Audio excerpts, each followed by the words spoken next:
Good evening बच्चों।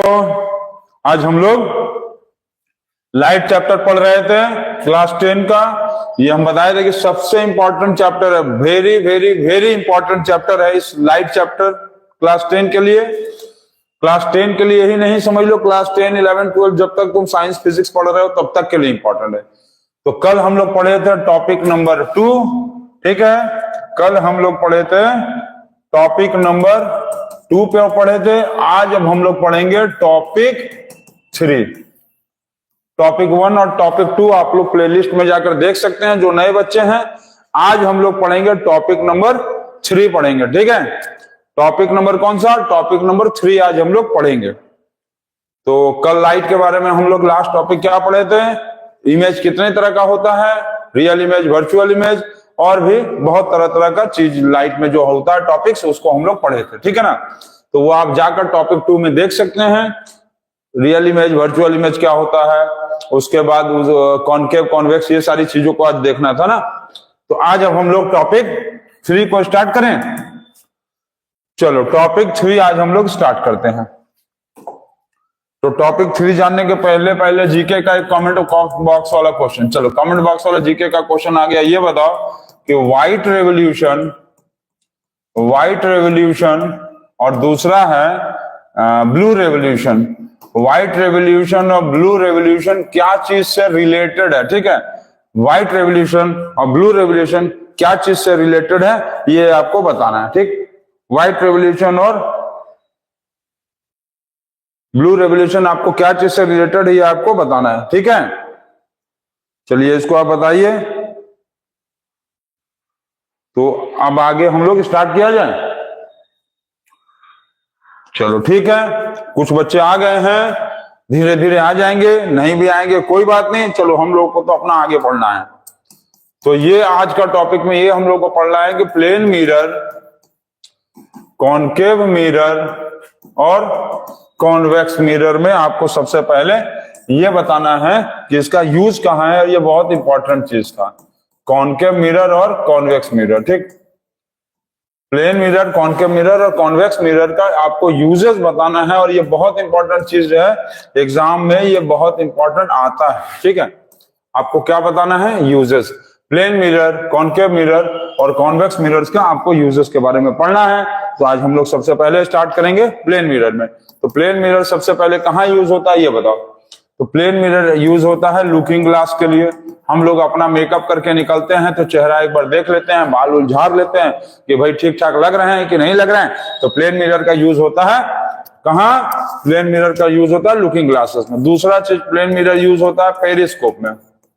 Periscope, ठीक है। अच्छा, ये भी बहुत इंपॉर्टेंट चीज है कि प्लेन मिरर जो है वो प्लेन मिरर मतलब, ठीक है, प्लेन मिरर जो है वो पेरिस्कोप में 45 डिग्री पे इंक्लाइंड होता है। और पेरिस्कोप देखो ऐसा इंस्ट्रूमेंट होता है, ऐसा जो पानी के जहाज में और सबमरीन्स में लगा होता है ऐसे करके। और यहाँ पर जो एंगल होता है वो कितने डिग्री का होता है? यहाँ पर जो एंगल में ये मिरर लगा होता है ना, यहाँ पर और यहाँ पर, ये 45 डिग्री पे होता है। यहाँ पर और यहाँ पर जो मिरर लगा होता है ये कैसा होता है? ये प्लेन मिरर है। ये कैसा मिरर है? तो ये प्लेन मिरर। ये वाला जो मिरर है ना, ये मिरर कैसा होगा? ये मिरर होता है प्लेन मिरर। ये प्लेन मिरर है, ठीक है, क्लियर रखना। यहाँ पर ये जो मिरर लगा है ना, अरे मतलब इधर से रिफ्लेक्शन नहीं होगा, देखो रिफ्लेक्शन।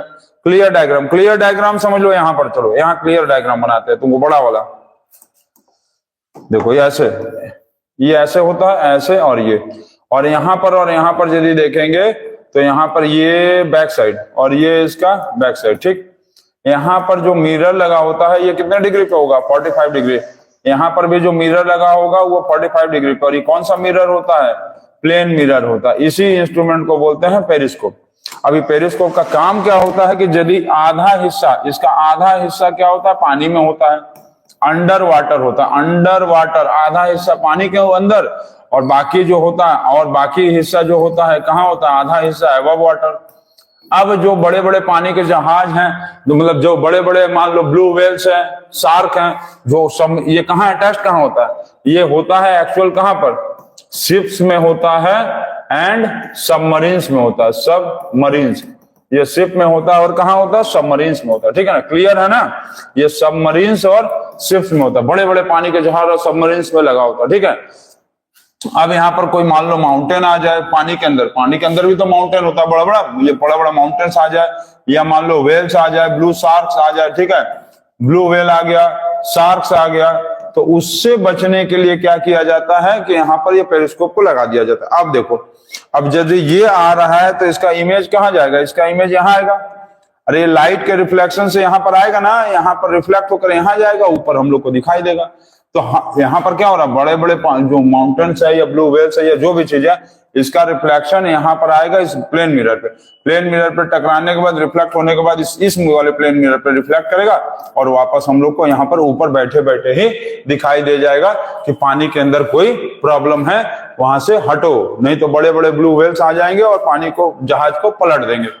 तो ये मिरर जो रहता है प्लेन मिरर होता है, 45 डिग्री पे इंक्लाइंड है, इसी इंस्ट्रूमेंट को कहते हैं हम लोग, क्या कहेंगे, पेरिस्कोप, ठीक है। तो प्लेन मिरर का यूज पेरिस्कोप में भी होता है।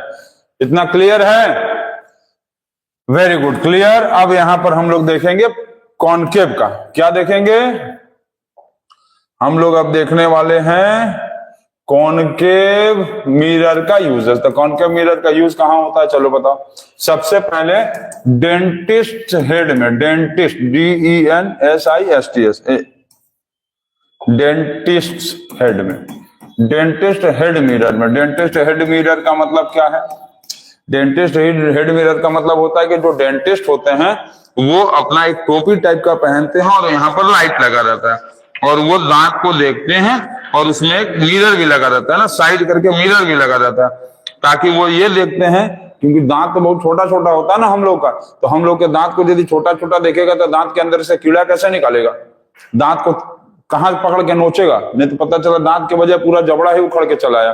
तो वो पहले ऐसे करके हेड करके देखता है, लाइट फोकस करता है और उसी में एक मिरर लगा रहता है साइड से, जिसमें वो ये देखता है कि हाँ दांत के कौन से हिस्से में प्रॉब्लम है, कहाँ के दांत में प्रॉब्लम है, उसी दांत को मतलब ऑपरेट करता है, उसी दांत को निकालता है ना। इसलिए बड़ा इमेज बनाने की जरूरत था, इसलिए डॉक्टर्स मतलब डेंटिस्ट हेड मिरर में कॉनकेव मिरर यूज होता है पहला। अच्छा, ये आप लोगों को पता होगा कि कॉनकेव मिरर जो होता है वो क्या करता है, मैग्नीफाइड इमेज बनाता है। मैग्नीफाइड का मतलब होता है big size image, big size का इमेज बनाएगा। बिग साइज इमेज क्योंकि इसका स्पेलिंग बड़ा है, तो हम कल ही बताए थे, इसका स्पेलिंग बड़ा तो बड़ा इमेज बनाएगा, ठीक है। ये इसका स्पेलिंग बड़ा, देखो 1 2 3 4 5 6 7, 7 है तो ये बड़ा स्पेलिंग, ये छोटा 1 2 3 4 5 6 छोटा है, तो ये क्या बनाएगा, डिमिनिश्ड इमेज बनाएगा ना। डिमिनिश्ड इमेज मतलब स्मॉल साइज, डिमिनिश्ड इमेज मतलब स्मॉल साइज, ठीक। पहला, अच्छा पहला हो गया डेंटिस्ट हेड मिरर में। और इसका दूसरा यूज होता है शेविंग मिरर में।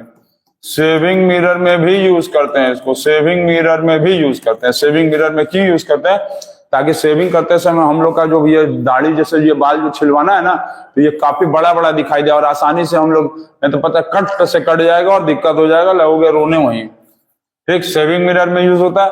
तीसरा यूज होता है सोलर फर्नेस में। सोलर फर्नेस में, सोलर फर्नेस का मतलब होता है कि जो भट्ठी होता है, भट्ठी होता है, भट्ठी जहां पर कोई चीज को बेकरी उकरी नहीं होता है, जहां पर बिस्कुट बिस्कुट बनाया जाता है बेकरी, तो सोलर फर्नेस भी होता है उसी तरह से, सोलर के लाइट से वो भट्ठी चलता है, ठीक है। फर्नेस मतलब भट्ठी और सोलर फर्नेस मतलब जो सनलाइट के भट्टी से चल रहा हो भट्ठी।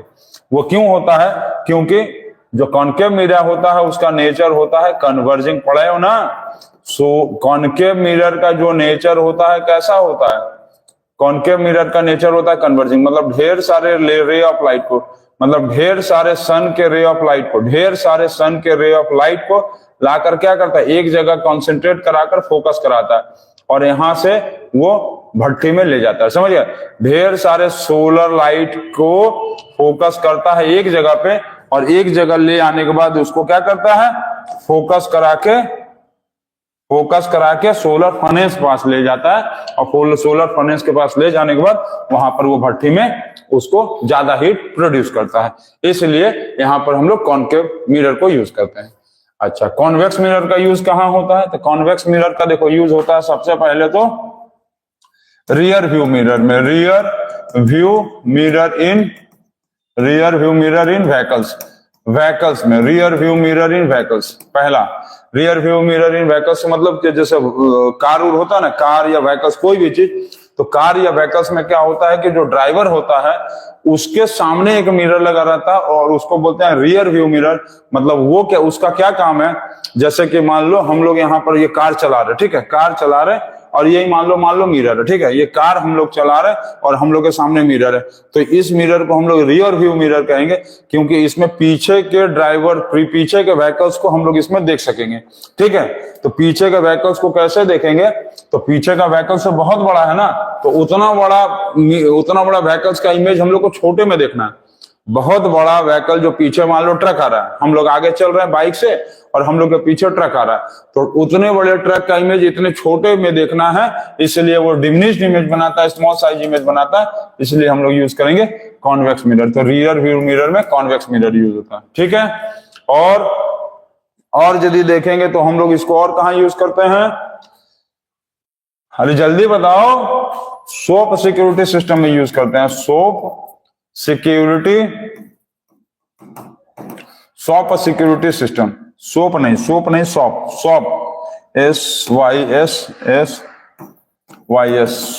Security system. Shop security system का मतलब होता है कि देखोगे बड़े बड़े मॉल में जाओगे तो बहुत ज्यादा सामान रहता है, इधर उधर बिखरा रहता है, तो वो कोने कोने में ना छोटा छोटा वो मिरर लगा देता है। छोटा मिरर होता है लेकिन उसमें बहुत बड़े एरिया को वो कवर कर लेगा, क्योंकि डिमिनिश्ड इमेज बनाएगा। तो मान लो पूरे रूम का एरिया एक इतने छोटे से मिरर में आके दिखने लगेगा, तो हम लोग को पता चल जाएगा कि कौन जो है कैडबरी निकाल के चोरी करके खा रहा था। तो सॉप सिक्योरिटी सिस्टम में भी हम लोग यूज करते हैं कॉन्वेक्स मिरर को। ठीक, ये याद रखेंगे और ये इसका यूजेस हो गया इतना, तो आप लोग इसको नोट कर लेंगे। और ये बहुत ज्यादा इंपॉर्टेंट चीज है, क्योंकि एग्जाम में डायरेक्ट यदि यूज नहीं आता है ना, तो कभी कभी इनडायरेक्ट में ये पूछ लेता है कि विच mirror is use in the dentist head में, या सोलर फर्नेस में कौन सा मिरर यूज होता है, क्यों यूज होता है, ये भी क्लियर है। क्लियर, अच्छा, सोप सिक्योरिटी सिस्टम में क्यों यूज करता है, क्योंकि ये मिरर क्या करता है, कॉन्वेक्स मिरर क्या करता है कि ढेर सारा दूर तक फैलाता है ना, यही ना होता था कॉन्वेक्स।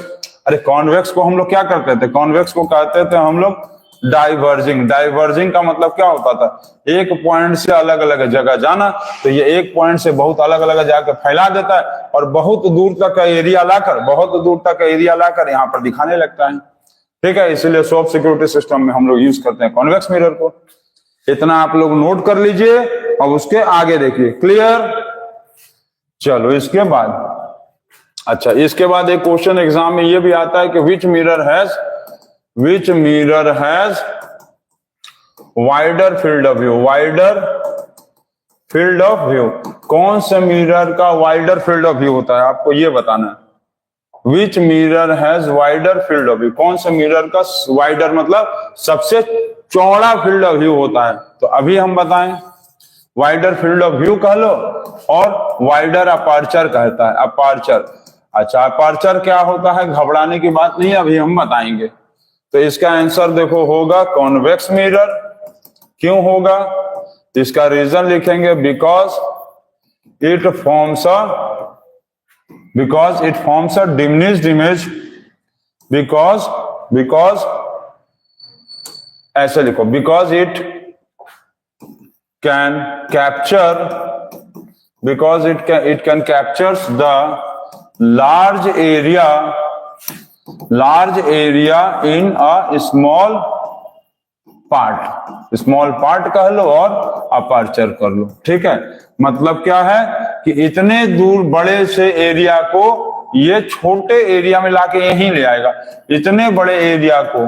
ठीक है, मतलब बिग एरिया को ये स्मॉल पार्ट में ले आता है, बिग एरिया को स्मॉल पार्ट में ले आता है। समझ गया हम क्या बोले, इतना बड़ा एरिया है वो इतने छोटे में ले आएगा, यहाँ ऐसे ही ना होता है, यहीं से ना निकल के जाता है, तो इतना बड़ा एरिया कोई छोटे से जगह में ले आएगा, इसीलिए इसको हम लोग क्या बोलते हैं, वाइडर फील्ड ऑफ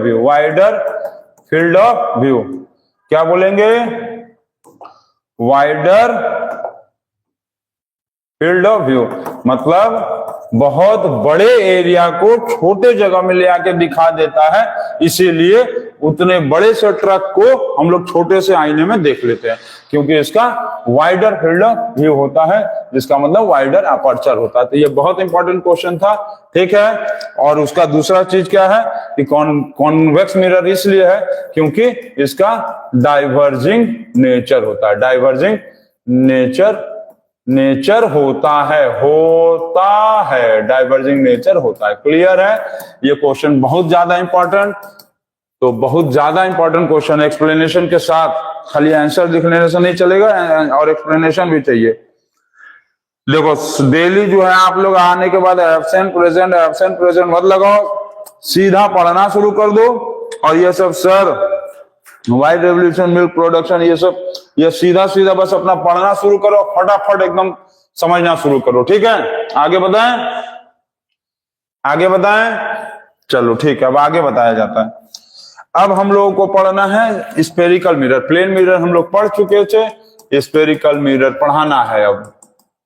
तो स्फेरिकल मिरर क्या होता है अब यहां से हम लोग देखेंगे। देखो तो स्फेरिकल मिरर का मतलब क्या होगा, those mirror which are part of the hollow sphere mirror. Those mirror which are part of the hollow sphere mirror are called as spherical mirror। मतलब कि स्फेरिकल मिरर, इसका मतलब ये है कि बहुत बड़ा सा मान लो कोई स्फीयर है और उसका एक छोटा सा हिस्सा हम लोग यदि बाहर निकाल लेंगे तो उसको कहेंगे स्फेरिकल मिरर। समझ गए? मतलब कि जैसे कि ये बहुत बड़ा स्फीयर है, ठीक है, ये बहुत बड़ा सा, ये क्या है, स्फीयर है, ठीक।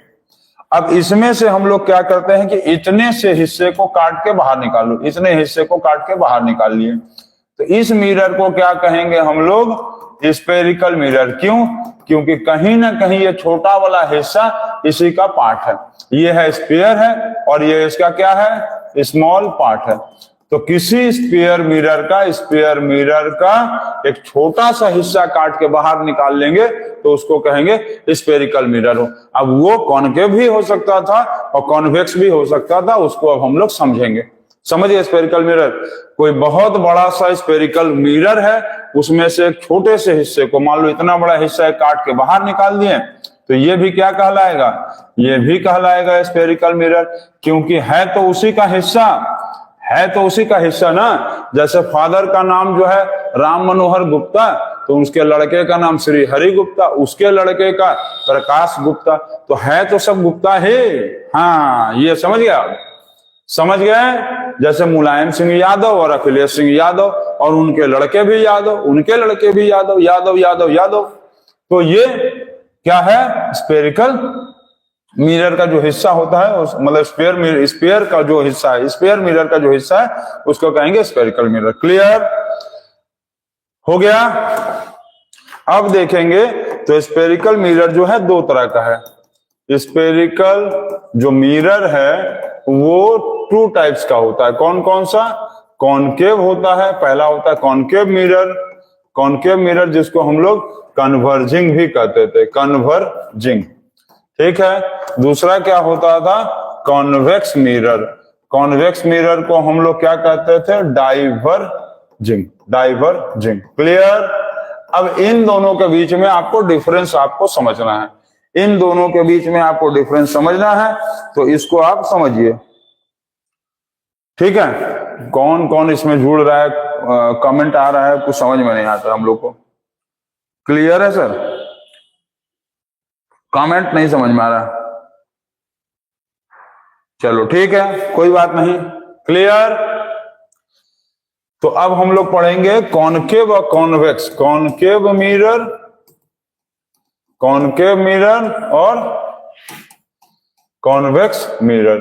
कॉनकेव मिरर और कॉन्वेक्स मिरर में हम लोग को डिफरेंस समझना है, ठीक है। तो इसको देखा जाए तो सबसे पहले देखो ये क्या होता है कि डाइवर्जिंग होता है, डाइवर्जिंग बोल रहा है, ये क्या होता है,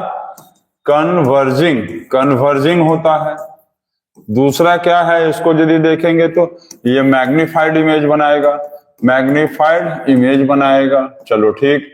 तीसरा देखेंगे तो इसका फोकल लेंथ क्या होता है, माइनस होगा। फोकल लेंथ इसका क्या होगा, माइनस होगा, नेगेटिव। अब ये क्या होता है फोकल लेंथ, तो एकदम घबराने की जरूरत नहीं है, ना हड़बड़ाने की जरूरत है, और अभी थोड़े देर बाद हम भड़बड़ाने लगेंगे और तुरंत समझाएंगे। चलो ठीक है, इतना हो गया। उसके बाद देखेंगे तो कॉनकेव मिरर में क्या होता है, कॉनकेव मिरर का इसमें मैग्नीफाइड हो गया, फोकल लेंथ नेगेटिव हो गया, कन्वर्जिंग हो गया, और कुछ, हाँ ये होता है, ये वाला चीज। इसमें क्या होता है कि ये पेंटेड कहाँ होता है, पेंटेड होता है आउटसाइड, और इसमें कहाँ होता है, रिफ्लेक्टिंग साइड कहाँ होगा, इनसाइड। रिफ्लेक्टिंग साइड कहाँ होगा, इनसाइड, अंदर होगा। Clear, clear, very very clear. ठीक है, ठीक, बहुत अच्छा। अच्छा, इसमें क्या होगा, कॉन्वेक्स को क्या कहेंगे, डाइवर्जिंग मिरर, डाइवर्जिंग मिरर। चलो क्लियर। इसमें क्या करेंगे, इसको डिमिनिश्ड इमेज, डिमिनिश्ड इमेज मतलब छोटंकू सा इमेज बनाएगा, छोटा वाला, बहुत छोटा इमेज। ठीक है, समझ गए। जैसे मतलब हम वहां पर खड़े हो जाएंगे ना, तो हमारा पेट जो है इतना छोटा सा दिखेगा, ठीक। और इसके सामने यदि खड़े हो गए हम, कॉनकेव मिरर के सामने खड़े होगा, तो हमारा पेट इतना बड़ा दिखेगा, एकदम बहुत बड़ा सा। ठीक है, और इसका फोकल लेंथ क्या होगा, तो इसका फोकल लेंथ होगा पॉजिटिव, पॉजिटिव, पॉजिटिव, पॉजिटिव। चलो ठीक है। अब ये बताओ, इसमें देखो, इसमें क्या होगा कि यदि ऐसे है तो इसका पेंटेड साइड क्या होगा, इनसाइड। पेंटेड साइड जो होगा इसका क्या होगा, पेंटेड साइड इनसाइड होगा। इसका रिफ्लेक्टिंग साइड क्या होगा, इसका रिफ्लेक्टिंग साइड क्या होगा, आउटसाइड होगा। ठीक है, क्लियर है। ये कॉनकेव और वो कॉन्वेक्स। दूसरा चीज यहां पर यदि देखेंगे तो ढेर सारा रे ऑफ लाइट क्या होगा, आके मीट करता है, मतलब समझ गया, ढेर सारा रे ऑफ लाइट मीट करता है, मतलब many rays meet at a single point, many rays meet at a single point. ढेर सारा रे ऑफ लाइट आकर एक जगह पे मिलता है। इसमें क्या लिखेंगे, इसमें लिखेंगे एक जगह से ढेर सारा रे ऑफ लाइट बाहर जाता है, तो क्या लिखेंगे इसमें, जल्दी बताओ तो क्या लिखेंगे इंग्लिश में। इसमें लिखेंगे many rays emit from single point. ठीक है, many rays emit from single point, मतलब एक पॉइंट से, समझे ना, एक पॉइंट से ढेर सारा रे ऑफ लाइट निकल के बाहर जाता है। तो ये कॉनकेव और कॉन्वेक्स मिरर का डिफरेंस हो गया, जो आपको लर्न रहना चाहिए।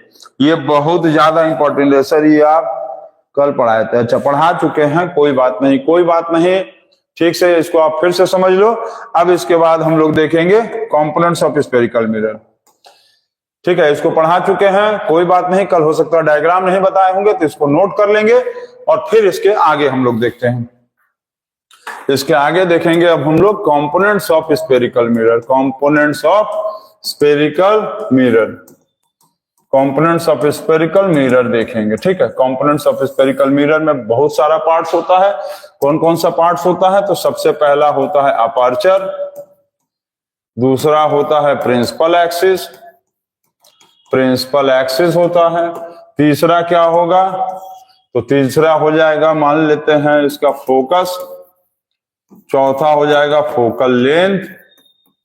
पांचवा, फिफ्थ नंबर क्या होगा, तो फिफ्थ नंबर होगा रेडियस ऑफ कर्वेचर,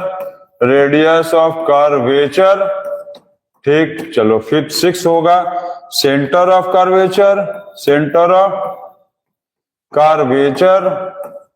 और एक पॉइंट होगा 7 नंबर में पोल। तो ये 7 पॉइंट आपको कंपोनेंट्स ऑफ स्फेरिकल मिरर है। ठीक है, और याद है आपको प्लेन मिरर का कंपोनेंट्स कौन कौन सा था, प्लेन मिरर में 5 कंपोनेंट्स था, एक इंसिडेंट रे था, एक रिफ्लेक्टेड रे था, एक नॉर्मल था, नॉर्मल रे नहीं सिर्फ नॉर्मल, एक था एंगल ऑफ इंसिडेंस और एक था एंगल ऑफ रिफ्लेक्शन। ठीक है, प्लेन मिरर में 5 कंपोनेंट्स था, incident ray, reflected ray, normal normal ray नहीं, नॉर्मल एंगल ऑफ इंसिडेंस और एंगल ऑफ रिफ्लेक्शन।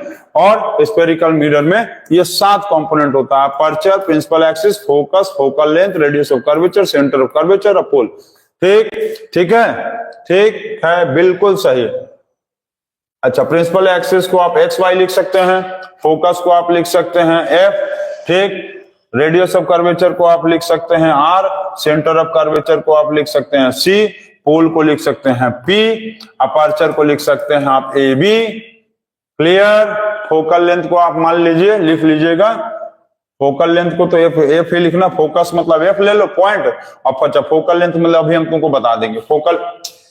फोकस को एफ से डिनोट करते हैं, फोकल लेंथ एक्चुअल में क्या है, डिस्टेंस है ना, फोकल लेंथ और डिस्टेंस है ना, उसको हम बताते हैं अभी, समझो। इसको छोटा करें, प्रीव्यू करके छोटा कर लिया जाए। चलो इतना क्लियर है, इतना सबको समझ में आ जाएगा यहाँ, ठीक, आ गया। तो अब इसके बाद हम लोग इसको समझने की कोशिश करते हैं, तो देखा जाए। तो मान लो, अच्छा ये मान लो ऐसे बन गया ये, ठीक। अब ये बताओ कि जैसे हम यहाँ पर टॉर्च जलाएंगे, ऐसे टॉर्च जला दिए तो इसका लाइट जो होगा, मान लो ऐसे इधर से टॉर्च जला लो ना, इधर से जलाओ।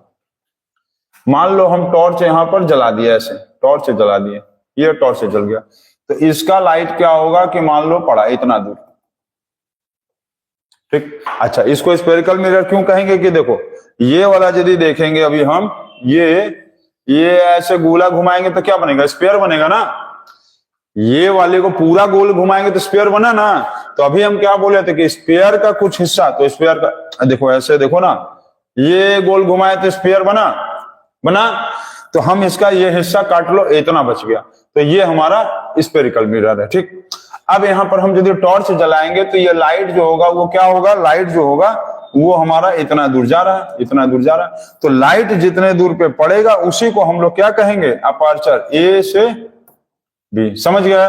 तो अपर्चर क्या है, अपर्चर क्या है, अपर्चर क्या लिखेंगे, अपर्चर का मतलब ये होगा part of the light, part of the spherical mirror, part of the spherical mirror on which the light falls and reflection takes place, ठीक है। जितने दूर पे लाइट पड़ेगा उतने ही दूर से रिफ्लेक्शन टेक प्लेस होगा, तो उसको क्या कहेंगे, अपर्चर। जितने दूर पे लाइट पड़ेगा, ठीक है ना, स्फेरिकल मिरर के जितने दूर पे लाइट पड़ेगा, अपर्चर का मतलब जितने दूर पे लाइट पड़ेगा उतने ही दूर पे रिफ्लेक्शन होगा। और लाइट जो है मान लो इतने दूर पे पड़ा, इतने दूर पे, तो यही इसका अपर्चर कहलाएगा, ठीक है, वही उसका अपर्चर कहलाएगा। चलो हो गया, पहला अपर्चर हो गया। दूसरा क्या दिया हुआ है, प्रिंसिपल एक्सिस, ठीक है, यहां लिखते हैं। दूसरा दिया हुआ है प्रिंसिपल एक्सिस। चलो प्रिंसिपल एक्सिस क्या है, तो प्रिंसिपल एक्सिस जो दिया हुआ है, प्रिंसिपल एक्सिस का मतलब होगा, अच्छा ये डायग्राम को यहां बना ले, ये डायग्राम चलो यहां बना देते हैं, ठीक, ऐसे जगह मिल जाएगा। तो ये यहां था, ये ऐसे था, ठीक, यहां पर टॉर्च जलाए थे, ये ऐसे पड़ा था, ये इतना दूर आया था, ये हो गया था ए और बी, ठीक है। तो इसको हम लोग क्या कहे थे, अपर्चर। ये ए बी क्या था, अपर्चर। अपर्चर को किससे डिनोट करेंगे, अपर्चर को डिनोट कर लो ए बी से, ए बी अपर्चर, ठीक है। Aperture is denoted by A B, clear. अब हमको प्रिंसिपल एक्सिस डिनोट बताना था, तो चलो प्रिंसिपल एक्सिस समझते हैं। प्रिंसिपल एक्सिस, तो प्रिंसिपल एक्सिस क्या है, प्रिंसिपल एक्सिस वो है, अच्छा ये अब इसको गायब कर दें, इसको काम नहीं है ना, अब इसको गायब कर दो, इसको खत्म करो। तो अब प्रिंसिपल एक्सिस क्या है कि यदि हम लोग इसको मान लो एक लाइन यहां पर बनाएंगे और ये आधा हो गया, मतलब ये जो हॉलो स्फेरिकल मिरर का हिस्सा था ना, एक ऐसा लाइन बनाओ कि इसको आधा आधा, आधा ऊपर आधा नीचे। अपर्चर को नहीं, पूरा मिरर को आधा कर दो ना, अपर्चर को थोड़ी ना आधा करना है, तुम पूरे मिरर को आधा कर दो। तो प्रिंसिपल एक्सिस का मतलब होगा द इमेजिनरी लाइन, ठीक, the imaginary line which divides the spherical mirror, which divides the spherical mirror, तो यही तो तुम लोग गड़बड़ कर दिए ना, यही समझना, देखना, बुक में ध्यान देना। स्पेरिकल मिरर को नहीं आधा करता है, तो इसीलिए बार बार कहा जाता है कि बुक में सब उल्टा सीधा मत पढ़ा करो। यदि तुमको कोई टीचर पढ़ा रहा है तो उसको कहो कि रॉन्ग नंबर है, सही चीज बताइए। देखो, the imaginary line which divides the aperture into two equal parts, which divides the aperture into two equal parts, अभी हम समझाते हैं। देखो तुमको, two equal parts is called as principal axis. Principal axis जो है वो अपर्चर को आधा करता है, ना कि स्फेरिकल मिरर को। कैसे, तुम समझो। मान लो स्फेरिकल मिरर था, टॉर्च हम यहां जलाए थे, टॉर्च हम यहां जलाए, ठीक, और लाइट इतने दूर पे पड़ा, लाइट इतने दूर पे पड़ा, प्रिंसिपल एक्सिस ऐसे बना दिए, प्रिंसिपल एक्सिस हम ऐसे बना दिए। प्रिंसिपल एक्सिस यदि हम ऐसे बना दिए तो अपर्चर कहाँ है, ये ना, अपर्चर तो इसका ये ना कहलाएगा, क्योंकि लाइट तो इतने दूर पे पड़ा है। लाइट तो एबी पे ना पड़ा, क्योंकि एबी पे लाइट पड़ा तो अपर्चर एबी है, रिफ्लेक्शन यहीं से होगा। अब तुम क्या कर रहे हो कि एक लाइन बना के प्रिंसिपल एक्सिस को अलग कर दिए, यही ना बनाए, तुम इस लाइन से प्रिंसिपल एक्सिस को अलग कर दिया। बोलोगे सर स्फेरिकल मिरर का तो हम आधा कर ही दिए, तो तुम्हारे इसके आधा करने से क्या फर्क पड़ेगा, तुमको तो अपर्चर को आधा करना था, समझ गए? तुमको तो करना था अपर्चर को आधा ना, तो तुमको प्रिंसिपल एक्सिस यहां से बनाना पड़ेगा, ये, तब जाकर ये और ये अलग अलग होगा। तो ये याद रखना कि the imaginary line which divides the aperture into two equal part is called as the principal axis, ना कि स्फेरिकल मिरर। स्फेरिकल मिरर बना देंगे, लिख देंगे तो गंडगोल पूरा गलत हो जाएगा। क्लियर है? तो आप इस चीज को समझेंगे, एकदम दिमाग में बैठा लेना कि प्रिंसिपल एक्सिस को नहीं, अपर्चर को आधा करता है। और इसको हम लोग डिनोट किससे करते हैं, एक्स वाई से। ये मान लो एक्स हो गया, ये हो गया एक्स, और ये हो गया वाई, ठीक, क्लियर? प्रिंसिपल एक्सिस को किससे डिनोट करेंगे, एक्स वाई से। क्लियर है? वेरी गुड, अच्छे से समझना। लाइट चैप्टर को बहुत सारे बच्चे क्या पढ़ते हैं कि सर तो पढ़ा दिए स्कूल में, हम लोग ये कर लिए वो कर लिए, खत्म नहीं, खत्म नहीं। जब तक पूरा कॉन्सेप्ट दिमाग में मत बैठा लो, चैप्टर नहीं खत्म होता। करके खत्म नहीं करना है, खत्म करना है पढ़ पढ़ के, समझ समझ के, ठीक। अब क्या था, प्रिंसिपल एक्सिस के बाद चलो अपर्चर हो गया। अब पोल, पोल को हम लोग डिनोट करते हैं पी से। अब पोल क्या होता है इसको समझो। पोल क्या करेंगे, पोल, पोल क्या है, तो पोल है बिजली का पोल नहीं। The pole is the point of mid point of the aperture. फिर ध्यान रखना, अपर्चर का सारा खेल अपर्चर का है। स्फेरिकल मिरर को था ही, अपर्चर क्या होता था, स्फेरिकल मिरर के जिस हिस्से पर लाइट पड़ रहा था वो अपर्चर है ना, तो अब सारा खेल अपर्चर का है। तो the pole is the point of mid point of the aperture, ठीक है। The pole is the mid point, लिख लो, the pole is the mid point, the pole is the mid point of the aperture, ठीक। तो ये वाला point जो बनेगा उसको क्या कहेंगे, ये वाला पॉइंट जो आ गया पोल, ठीक। तो पोल को डिनोट करते हैं पी से। Clear? Clear, very clear, very very clear. तो इसको मिटा दें, हाँ सर मिटा दीजिए, इतना तो हम लोग को पता ही था। बहुत अच्छा, बहुत अच्छा भाई, आप लोग को सब पता था, इतना हम गायब कर लेते हैं।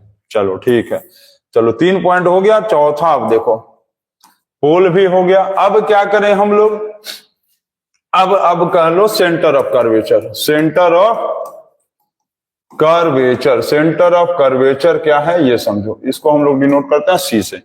तो सेंटर ऑफ कर्वेचर क्या है, ये है, it is the centre of the hollow spherical mirror. It is the centre of the hollow spherical mirror. अच्छा, हॉलो क्यों होगा, खोखला होगा ना। अरे जैसे ये मान लो लिए, ये पूरा गोला होगा, खोखला होगा, तब ना से इसमें से इसको काट के निकालेंगे तब हमको दिखाई देगा कि पूरा सॉलिड होगा। हॉलो होता है, हॉलो होता है, ठीक। तो खोखला होता है। It is the centre of the hollow spherical mirror, it is the centre of the hollow spherical mirror, ठीक। सेंटर ऑफ कर्वेचर जो है हॉलो स्फेरिकल मिरर का हिस्सा है। अच्छा, जैसे मान लो यही वाला लाइन, ये इसको मिटाओ भाई, भागो तुम, भागो भागो यहाँ से। ये वाला लाइन को करके बना दिए, ठीक, ये वाला लाइन को मान लो बना दिए। अरे कैसे बन गया, थोड़ा बड़ा। ये ऐसे मान लो,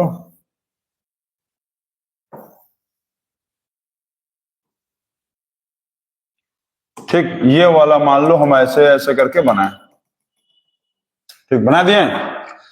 अब बनाएंगे तो इसका क्या होगा, ये गोला बना, इस गोले का एक सेंटर आएगा कि नहीं आएगा, यही इसका सेंटर ऑफ कर्वेचर है। ये यदि हॉलोस्फेरिकल मिरर का हिस्सा था, ये वाला जो क्या था, ये हॉलोस्फेरिकल मिरर का हिस्सा था, तो इसको यदि पूरा गोला ऐसे बनाएंगे तो इसका एक सेंटर पॉइंट आएगा कि नहीं आएगा, और वही सेंटर पॉइंट क्या कहलाता है, सेंटर ऑफ कर्वेचर। ठीक, समझ गया है? तो चलिए इसको गायब कर लीजिए, इसका काम खत्म। समझ गए आप लोग? तेज बच्चे हैं, तुरंत समझ जाते हैं बात को। चलिए ठीक है, ये हो गया सेंटर ऑफ कर्वेचर। अब पांचवा पॉइंट यदि देखेंगे तो पांचवा पॉइंट आप समझ लीजिए कि radius of curvature. Radius of curvature जिसको हम लोग कहते हैं आर। तो रेडियस ऑफ कर्वेचर क्या है? The line segment between the क्या, the line segment between the centre of curvature and the pole. The center of curvature and the pole is called as radius of curvature. तो radius of curvature क्या है? जो C से P तक का दूरी, कहां से? CP को क्या कहेंगे हम लोग? CP को कहेंगे C से P का दूरी। C से P का जो दूरी है, C से, समझ गया है? क्लियर है? C से P तक के दूरी को कहेंगे रेडियस ऑफ कर्वेचर। क्लियर? एकदम क्लियर रखो दिमाग में। रेडियस ऑफ कर्वेचर को हम लोग डिनोट करते हैं R से। क्वेश्चन फिर 6 पॉइंट क्या अब आ गया? फोकस। फोकस क्या है अब ये समझो। फोकस, तो फोकस क्या है? रेडियस ऑफ कर्वेचर का मिड पॉइंट है, मिड पॉइंट। तो फोकस क्या लिखेंगे? Mid point of radius of curvature. Radius of curvature, mid point of radius of curvature is called as focus. ठीक है, mid point of radius of curvature is called as focus. मतलब क्या है कि ये था रेडियस ऑफ कर्वेचर और इसका ये जो मिड पॉइंट आ गया ये होगा फोकस। क्या होगा? फोकस। क्लियर? एकदम क्लियर रखेंगे। सेंटर ऑफ कर्वेचर और पोल के बीच का जो दूरी था वो कहलाता था रेडियस ऑफ कर्वेचर, और रेडियस ऑफ कर्वेचर का जो आधा रेडियस ऑफ कर्वेचर का जो आधा है उसको कहेंगे फोकस। हम लोग इसको डिनोट करते हैं F से। चलो इतना क्लियर हो गया, बिल्कुल सही। अब 7वां पॉइंट होता है फोकल लेंथ। क्या होता है? Focal length. तो अभी हम बोले थे ना कि फोकल लेंथ क्लियर हो जाएगा, तो अब समझ गए फोकस मतलब F। अब F से P का दूरी, तो द लाइन सेगमेंट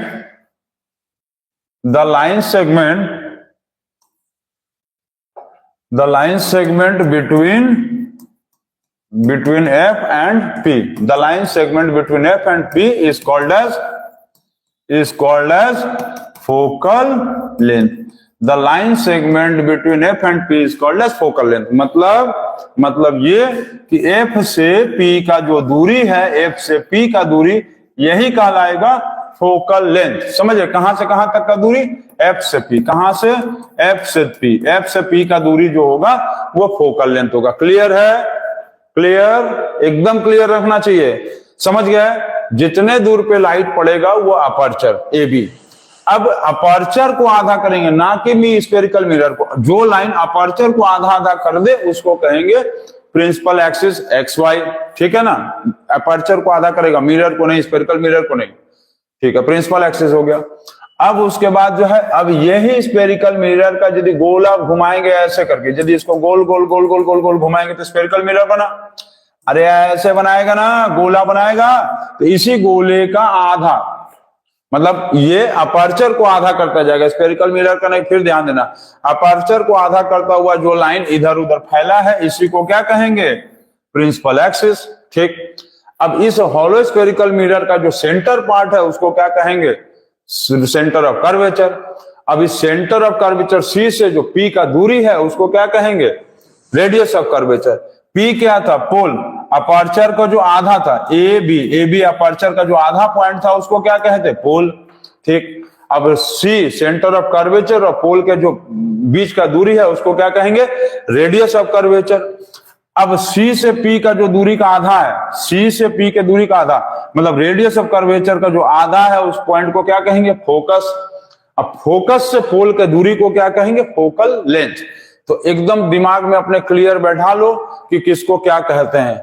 फिर से एक बार जो है वीडियो को स्लो मोशन में करके पॉज करके देखोगे, सब कुछ क्लियर आ जाएगा समझ में।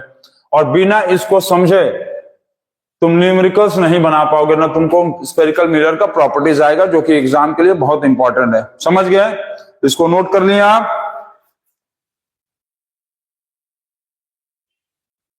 फोकस नहीं बताएं, बोल रहा फोकस बताए हैं। देखो बच्चा क्या है, ओजस्वी जायसवाल सर फोकस नहीं बताए, बता दिए, सब कुछ बता दिए। ध्यान दो, फोकस बताएं, फोकल लेंथ बताएं। इसको नोट कर लीजिए आप।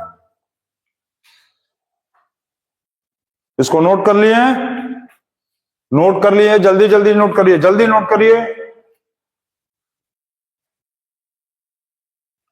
चलो हो गया। अब देखो, अब देखेंगे रूल्स फॉर ड्राइंग द रे diagram. Rules for drawing the रे diagram for spherical mirror. For spherical mirror. Spherical mirror बनाने के लिए हम लोग जो रे डायग्राम, स्फेरिकल मिरर में रे डायग्राम, स्फेरिकल मिरर में चाहे कॉनकेव मिरर हो और चाहे कॉन्वेक्स मिरर हो। ठीक है, कॉनकेव मिरर हो चाहे कॉन्वेक्स मिरर हो, दोनों के लिए रूल रे डायग्राम सेम है और रूल भी सेम है। तो इसका कंडीशन पढ़ेंगे। तो फर्स्ट क्या होता है? फर्स्ट रूल ध्यान देंगे। फर्स्ट रूल क्या है? तो first ray of light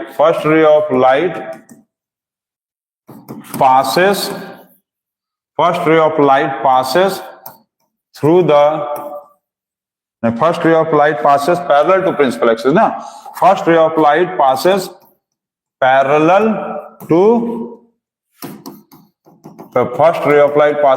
to principal axis and cuts at F। F मतलब फोकस। क्लियर? F मतलब फोकस, ध्यान देना। F मतलब फोकस। चलो क्लियर। सेकंड रूल देखेंगे तो सेकंड रूल क्या है? Second ray of light cuts at C। Second ray of light cuts at C। समझ गए? C का मतलब सेंटर ऑफ कर्वेचर। सेकंड मतलब C मतलब सेंटर ऑफ कर्वेचर। ठीक है, तो दो रूल होता है, क्योंकि हम पहले भी बताए थे कि किसी भी इमेज को बनाने के लिए चाहे तुम रियल इमेज बना लो और चाहे वर्चुअल इमेज बना लो, तो किसी भी इमेज को बनाने के लिए हमको कम से कम दो तो रे लेना ही पड़ेगा। एटलीस्ट 2 रे। एटलीस्ट हमको 2 रे लेना ही पड़ेगा इमेज बनाने के लिए, चाहे रियल इमेज बनाओ और चाहे वर्चुअल इमेज बनाओ। तो इसीलिए 2 रूल होता है। First ray of light passes parallel to the principal axis and cuts at F। और second ray of light cuts at C। ठीक है, second ray of light cuts at C। Clear है? Second ray of light cuts at C, एकदम ध्यान रखना। इतना note कर लिए? चलो बहुत अच्छा। इसमें एक चीज देखो, ये वाला डायग्राम में तुम लोग एक चीज नोटिस किए होगे कि सारा डिस्टेंस कहां से हम लोग नापते थे? पोल से। सारा डिस्टेंस F से बोल रहे थे P तक का दूरी, C से भी बोल रहे थे P तक का दूरी, सारा डिस्टेंस हम लोग P से ही नापते थे। ठीक है ना? तो इसमें देखो, ये तो रूल हो गया रे डायग्राम का। First ray passes parallel to the principal axis and cuts at F और सेकंड रे cuts at C। ये 2 रूल है। ठीक है, अब इसके बाद देखो sign conventions. Sign convention, sign convention का मतलब क्या है कि साइंस यूज्ड इन ऑप्टिक्स। अच्छा, ऑप्टिक्स क्या होता है पहले ये समझ लो। ऑप्टिक्स वर्ड मतलब क्या होता है? ऑप्टिक्स वर्ड का मतलब ये है कि जहां भी लाइट और ग्लास, लाइट एंड मिरर कह लो, ग्लास नहीं, लाइट एंड मिरर कह लो, कुछ ग्लास भी कह सकते हैं। लाइट एंड ग्लास का जहां यूज होना शुरू हो जाए, जहां लाइट और ग्लास या मिरर का एक साथ हम लोग पढ़ाई करेंगे, समझ है ना? देखो लाइट से ऐसे समझो, देखो लाइट से खाली ग्लास मिरर नहीं होता। देखो लाइट है, लाइट का एप्लीकेशन मतलब लाइट का यूज या तो लेंस में हो जाए, या तो मिरर में हो जाए, और या तो ग्लास में हो जाए। तो इस तरह के स्टडी को हम लोग कहेंगे ऑप्टिक्स। ठीक है, इसीलिए चश्मे के दुकान के ऊपर लिखा रहता है ऑप्टिकल। ठीक है, जैसे लिखा रहता है ना राज ऑप्टिकल्स। ठीक है, राज ऑप्टिकल्स लिखा रहता है। ठीक है, राम खेलावन ऑप्टिकल्स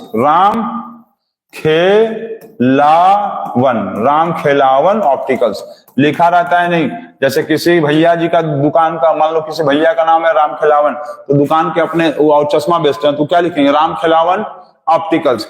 और किसी का राज नाम है तो राज ऑप्टिकल्स। तो जो चश्मा का दुकान होता है उसके ऊपर इसीलिए ऑप्टिकल्स लिखा रहता है, क्योंकि लाइट के एप्लीकेशंस पे यदि लेंस, मिरर या ग्लास, इन तीनों में से कोई भी या तीनों भी काम करता हो, तो उस तरह के दुकान को, उस तरह के स्टडी को हम लोग क्या कहेंगे? ऑप्टिक्स। और उस तरह के दुकान को कहेंगे ऑप्टिकल्स। तो राज ऑप्टिकल सेंटर और राम खिलावन ऑप्टिकल सेंटर। ठीक है, क्लियर है? क्लियर? तो साइन कन्वेंशन इसमें हम लोग को पढ़ना था। इतना क्लियर है? बिल्कुल क्लियर ना? चलो ठीक है, तो हम लोग इसमें sign convention used in optics में देखेंगे। तो पहला नंबर देखो, all the distances are measured from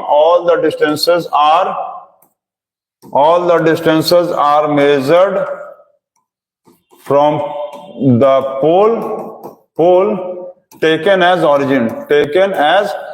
मतलब हम लोग पोल को ही ऑरिजिन मान के चलेंगे। जैसे क्लास 9 में पढ़े होंगे कार्टेशियन प्लेन पढ़े ना कोऑर्डिनेट ज्योमेट्री में, तो क्या पढ़ते थे? ये वाले को क्या कहते थे? ऑरिजिन कहते थे। सारा डिस्टेंस हम लोग कहां से नापते थे? ऑरिजिन से ही नापते थे। ऑरिजिन के ऊपर जाते थे तो क्या होता था? ऑरिजिन के ऊपर जाते थे तो प्लस होता था। ऑरिजिन के नीचे आते थे तो क्या होता था? माइनस होता था। ऑरिजिन के लेफ्ट जाते थे तो क्या होता था? माइनस। ऑरिजिन के राइट जाते थे तो क्या होता था? प्लस। यही ना, सारा डिस्टेंस कहां से नापते थे? ऑरिजिन से। ऑरिजिन के ऊपर प्लस, नीचे minus, left minus, right plus. तो हम लोग इसमें भी ऐसे ही करेंगे। ये वाला पॉइंट क्या था? पोल था। ये ए और बी, ये था अपर्चर। ठीक है ना, ये अपर्चर था ना, ये था अपर्चर। ठीक, और ये वाला क्या था? ये वाला पॉइंट सफेदी वाला पॉइंट क्या था? पोल। तो हम लोग इसमें क्या करेंगे कि कोई भी डिस्टेंस को नापेंगे तो कहां से नापेंगे? पोल को ही हम लोग ऑरिजिन मानेंगे। ठीक है। अब यदि देखेंगे लेफ्ट टू पोल ऐसे लिख लो, पोल के लेफ्ट। पोल के तुम लेफ्ट साइड यदि जा रहे हो, पोल के लेफ्ट साइड जाओगे तो क्या लिखोगे? माइनस। पोल के तुम यदि राइट साइड जा रहे हो तो क्या लिखोगे? पोल के राइट साइड जाओगे तो क्या लिखोगे? प्लस। ठीक है, पोल के तुम ऊपर जाओगे तो क्या लिखोगे? पोल से ऊपर जाओगे तो क्या लिखोगे? प्लस। और पोल से यदि तुम माइनस नीचे जाओगे, पोल से डाउनवर्ड जाओगे, पोल से डाउन, पोल से डाउनवर्ड जाओगे तो क्या लिखोगे? माइनस। क्लियर एकदम? हम लोग स्फेरिकल मिरर में सारा डिस्टेंस पोल से नापेंगे, पोल को ऑरिजिन मानते हैं। पोल के ऊपर जाएंगे प्लस, पोल के नीचे जाएंगे माइनस, पोल के लेफ्ट जाएंगे माइनस, पोल के राइट जाएंगे प्लस। इतना आप अपने दिमाग में बैठा लीजिए। और कल जो है आप लोग रे डायग्राम का हम लोग सिस्टम बताएंगे। रे डायग्राम कैसे बनता है, रूल हम बता दिए हैं, इसको आप लर्न कर लेंगे। और कल आप लोगों को रे डायग्राम बताया जाएगा। ठीक है, तो इस अभी भागने की कोशिश नहीं करेंगे, लास्ट में हम बताए ना, वीडियो के लास्ट में एकदम भागने की कोशिश ना करें। अभी आप कंडीशन देखेंगे, तो कंडीशन देखेंगे, भागने की कोशिश ना करें। कंडीशन ये देखेंगे कि जैसे ये मान लो स्फेरिकल मिरर। अच्छा, कल सबसे पहले हम लोग देखेंगे कॉनकेव मिरर का रे डायग्राम देखना है हम लोग को। कहाँ का? कॉनकेव मिरर का रे डायग्राम। ठीक, तो ये है पोल हो गया, ये होता था अपर्चर। ठीक, ए बी होता था अपर्चर, पी होता था पोल, ये होता था एफ, ये होता था सी, यही ना। और इसको ऐसे गोला घुमाएंगे तो स्फेरिकल मिरर बनता था, यही ना था।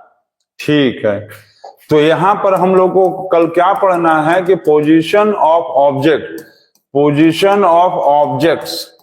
ऑब्जेक्ट को कहां कहां रखना है ये पढ़ना है। ऑब्जेक्ट्स को हम लोग कहां कहां रखेंगे? ऑब्जेक्ट को कहां कहां रखेंगे? बताओ जल्दी बताओ, ऑब्जेक्ट को कहां कहां रखेंगे? एक तो रखेंगे एफ और पी के बीच में। ठीक है, एक हम लोग ऑब्जेक्ट्स को रखेंगे एफ और पी के बीच में। तो बिटवीन पहले पी एंड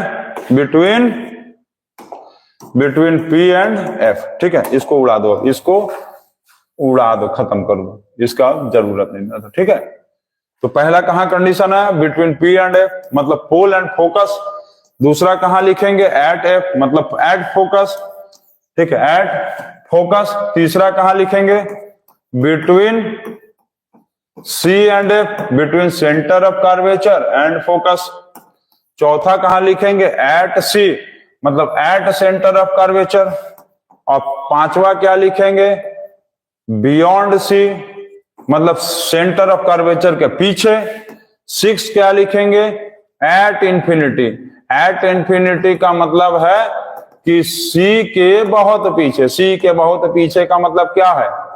अरे यहां जैसे खड़े हो गए, सी के बहुत पीछे, सी के बहुत पीछे, तो सी के बहुत पीछे मान लो जाएंगे तो पता चला ऑस्ट्रेलिया, न्यूजीलैंड, स्विट्जरलैंड तो पहुंचे हैं। उतना दूर से मान लो देखना, बहुत ज्यादा पीछे से देखना है, समझ गए? मतलब सी के बहुत ज्यादा पीछे। थोड़ा बहुत पीछे होगा तो क्या होगा? Beyond.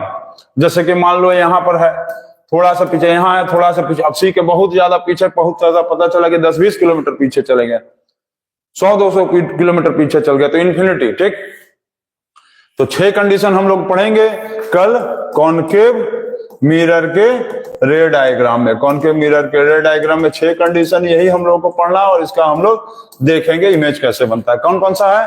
Between P and F, at F, between F and C, at C, समझिए, एट सी, बियॉन्ड सी, और बहुत सी के पीछे। तो ये 6 कंडीशन का रे डायग्राम हम लोग कल पढ़ेंगे।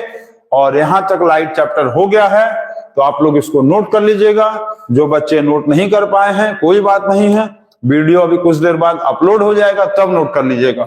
और आज हम लोग का टॉपिक नंबर 3 खत्म हो गया, द एंड हो गया। अब हम लोग कल देखेंगे टॉपिक नंबर 4, जिसमें हम लोग रे डायग्राम कॉनकेव मिरर का पढ़ेंगे, और उसके बाद का आगे का टॉपिक पढ़ेंगे। जाते जाते एक जीके का क्वेश्चन, कमेंट बेस्ड वाला, जीके का एक कमेंट बॉक्स वाला क्वेश्चन आ गया। चलो, ये आप बताओ हमको कि सवाना ग्रासलैंड जो है वो कौन सा कॉन्टिनेंट में, सवाना ग्रासलैंड जो है कौन से कॉन्टिनेंट्स में पाया जाता है, ये आपको कमेंट बॉक्स में बताना है। और इसको आप बताते रहिए और पढ़ते रहिए और एंजॉय करते रहिए। और अब जाकर खाना भी खा लीजिए, क्योंकि पढ़ाई हो गया खत्म आज का। तो see you, good night, bye, tata, take care of yourself. Good night, good morning बच्चों।